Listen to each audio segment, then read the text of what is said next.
करने जा रही है? देखिए, सबसे पहली बात है, जब जो वक्फ अमेंडमेंट बिल जब आया तो मुझे ऐसा लगा कि एक पहल है जहां पे ये जो ड्रैकोनियन कानून है उसमें एक काफी आमूलचूल परिवर्तन किया जाएगा और काफी ड्रैकोनियन प्रोविजंस हटाए जाएंगे।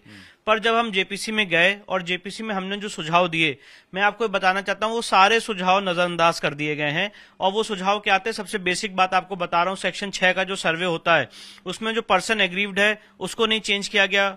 उसका एक बहुत बड़ा महत्व है, वो मैंने जेपीसी के सामने रखा था कि पर्सन एग्रीव्ड की परिभाषा में समग्र समाज आता है, जो नॉन मुस्लिम है वो भी उस परिभाषा में आता है, उसको आपने चेंज नहीं किया।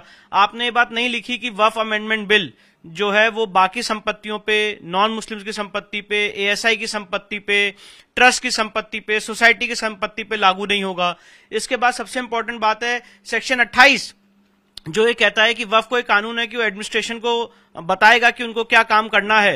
ये एकदम घोर अनकॉन्स्टिट्यूशनल प्रोविजन है सेक्शन 28, उसको आपने चेंज नहीं किया। सेक्शन 36, सेक्शन 41, इन सबको चेंज नहीं किया गया। सेक्शन 54 जिसमें वक्फ को अधिकार है इंक्रोचमेंट हटाने का, उसको चेंज नहीं किया गया। जो पब्लिक सर्वेंट का दर्जा दिया गया उसको चेंज नहीं किया गया। जो टैक्स पेयर के मनी से सर्वे होना है इसको चेंज नहीं किया गया। वक्फ ट्राइब्यूनल को खत्म नहीं किया गया। और इन सारी बातों में जो सबसे इंपॉर्टेंट बात है कि जो आज तक वक्फ के अंदर गलत तरह से प्रॉपर्टी चली गई है, गलत घोषित हो गई और जहां पे वक्फ ने गलत कब्जा कर लिया है, उसको वापस लेने का कोई मैकेनिज्म, कोई फुल प्रूफ प्लान इस अमेंडमेंट बिल में नहीं है। और उसका हमने फुल प्रूफ प्लान पूरा एक लेजिस्लेटिव ड्राफ्टिंग करके, लेजिस्लेटिव एक्सरसाइज करके जेपीसी के सामने रखा था, पर उसको भी टोटली नजरअंदाज कर दिया गया है। तो मेरा ऐसा मानना है कि ये जो वक्फ अमेंडमेंट बिल है ये सिर्फ 20%, 30% प्रॉब्लम ही सॉल्व करेगा, पर 70% प्रॉब्लम वहीं की वहीं रह जाएगी।